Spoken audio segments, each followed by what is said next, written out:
in the Bankaloo. Engapha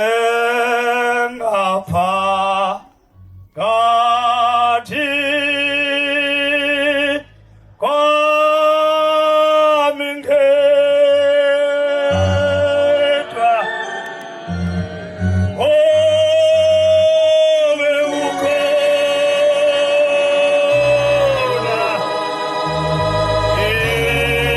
izitha zami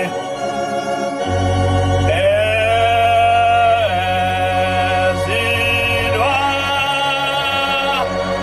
nayo yonke ove imvume ngalo yami awezilwa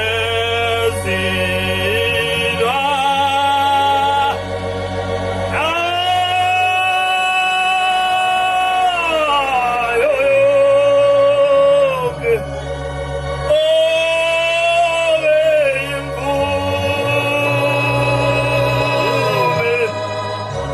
ngalo yami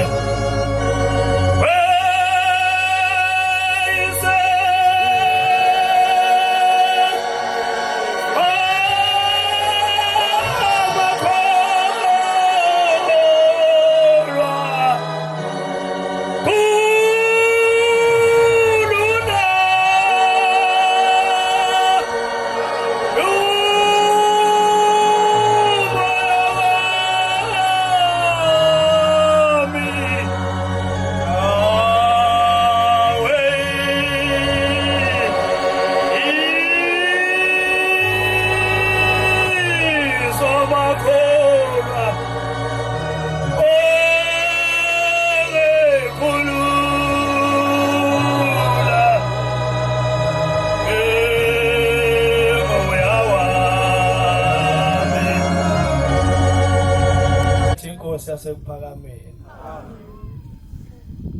Siyabonga Baba Mshumayeli, noma umuntu esezumeka nje kodwa siyabonga ithuba osipha lona ukuba siphakame sisuke emazweni ale kude umfana wasemzumbe lo le kugunode. Amen. Kubalekile bangcwele ukuba masinobaba abahlale basikhumbule ukuthi sikhona singabantwana ngemva kwabo. Ngoba Nazaretha omunye umuntu angayibuka njengomdlalo noma njengokuthi sisuke siphuma itrip uma sizokwenza nje. Kodwa uma sihlangene kangaka sisuke sobuyisa ithemba kubazali bethu ukuthi uma behamba emhlabeni umNazaretha angeke kuphele emva kwabo futhi ngeke kuze ubasa umlilo ngesabatha emzini wabo. Manje nafanele benzise njengomuntu ofuyile. Uma umuntu efuyile kodwa ehlula ukuthanda amathole, lo muntu imfuyo yakhe kufanele ukuthi akana ndaba nayo.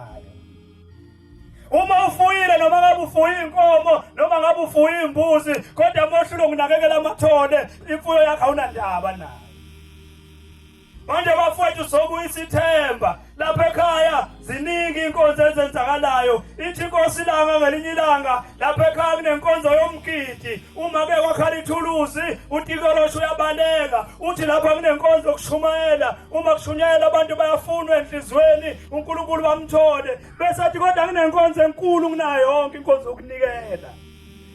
Uthi leyo nkonzo yokunikela ngoba imkhethe umuntu akekho umuntu ekuthiwa akayihlambulukele noma ngabe umuntu omoni kangakanani kodwa inkonzo yokunikela ubalulekile kuleyo nkonzo.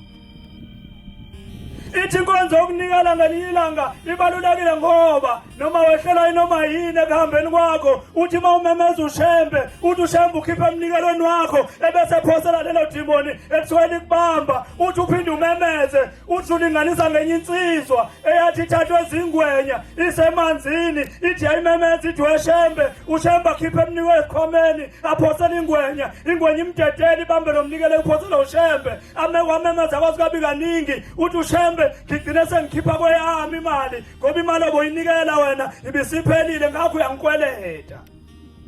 Ngakho uma silapha sizokwenza isivumelwano noShembe ukuthi akumemezeni kwethu abe nesizathu sokusindisa ngoba inkonzo okunikela siyayenza. Manje kuke kube kubi bafowethu uma kuhlelo umcimbi kanje wevisit kodwa inhloso yawo besingafezeki. Njengoba kade sibusa emva kwenkonzo yasekuseni lapha ekhaya bekade kukhishwe emnikelweni kwalungiselelwa thina uma sesifika kodwa tholakala ukuthi lento esishaya yayifike la kulo malungiselelo abawenzile bafowethu akuhambi kahle. Amakomiti awalala ubusuku nemini elungiselela unabashu ehlele yale nalena enza inhlelo zawo. Lapha kuleli bandla njalo ngesabatha sincengwa kabili. Enkonzweni yasekuseni ufika ofundayo ngoba uShembe osithandayo, uShembe yasithanda amaNazaretha wayenamandla ukuthi ngoba manje sekufike la kuqhwa khona kukani manje kodwa ngoba uyasincenga usifundisa inkonzo yomncenga. Manje kube kubi uma ubona umuntu ekhombisa ungasincengi kodwa uShembe uyasincenga ukuthi ngiyancenga amaNazaretha ngegama leNkosi uJehova. Usincenga ngenkonzo yasekuseni aphinde asincenga ngenkonzo yasemini bafowethu asifundeni nathi umncengane. Lapha kuleli bandla ayikho inkonzo enkulu kunenye noma ngabe iphuma kubani kodwa leyo nkonzo isuka inkulu. Njalo ngoJulayi uShembe nabashu lo uyawukhumbula. Ngenye imini uma inkosi ilanga iphuma emzini othize seziyalandelana imoto zishaya iconvoy ziyahamba bese kwenzeka inhlekelele ukuthi kuphephuka isigqoko senkosi emotini bese abantu benganaki ngoba imoto ziyahamba ziyashesha kuthi akhwela kiwa khona. Ithi masifika inkosi phambili isiyasibheka isigqoko sayo ayisasiboni isithi maNazaretha siphi isigqoko sami kade sila. Bathi abantu abahamba nenkosi hawu baba lenkosi isigqoko siphephukile sahamba asazi sishone ebusangasinaka ngoba umhlangano ubuhamba. Ithi lalelani lesi sigqoko sami ngiyasifuna noma ningafa namhlanje ngiyonifaka esikhokweni ngifike ngisicishe isikhoko nginibuze isigqoko sami. Namhlanje asifanele nesigqoko sikaShembe. Uma khona umzali ongayithandi nabasho noma uyibukela phasi bafowethu into noma ngathiwa uyibuka imbi kanjalo into uShembe masethe yidla ibe inhle kuthina sonke. Amen. Ngifisa ukutshela abazali ukuthi uma khona umzali ongayithandi nabashu nongafuni ingane yakhe yekunabashu uShembe ngomhla wokuphela uyozicisha isikhokha abuze isigqoko sakhe singane zakhe inkosi ayibuswe amazweni wazwini.